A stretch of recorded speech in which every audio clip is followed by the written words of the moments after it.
We have been watching as countless anti-trans bills, anti-LGBTQ generally, bills are being passed across the country in Republican-led legislatures, state legislatures.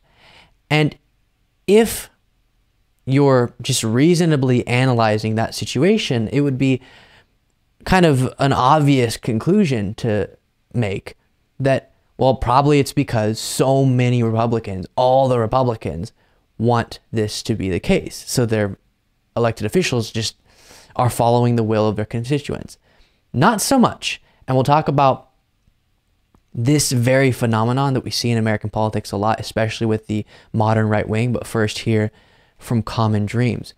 U.S. voters across the political spectrum believe the flood of anti-LGBTQ plus legislation nationwide, including the wave specifically aimed at the transgender community, is, quote, excessive political theater designed to sow further division in the country and win partisan points.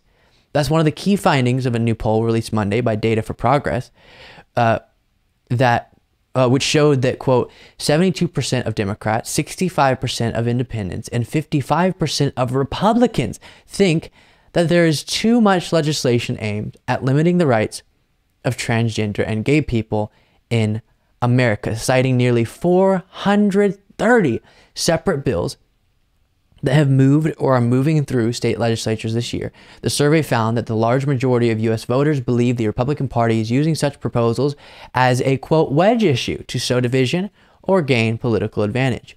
Even Republicans think the amount of as this little chart is titled, LGBTQ plus legislation is excessive political theater.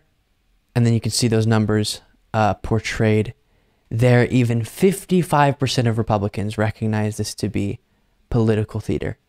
I'll note, for the sake of accuracy, Data for Progress is a left-leaning institution.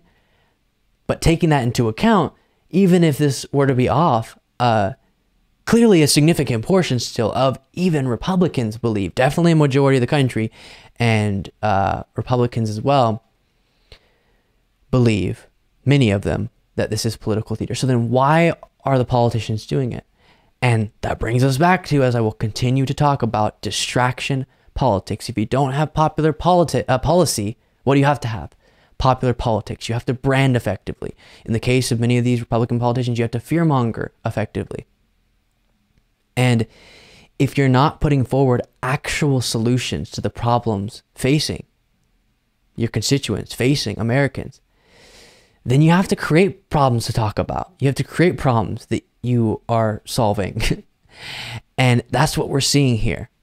If all their focus is and all the discussion centered around these anti-trans bills, and that's what they're obsessing over, and all these stories they tell involved in that discussion, then they're not having to answer for their incorrect stance on gun control, for example, or why they're not putting forward actual solutions to gun violence, or income inequality, or our broken healthcare system, or whatever it might be. They don't have to answer for those things because they're too busy talking about this. And that's what this is.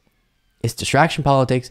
It's look over here so that you don't recognize what's not going on over here.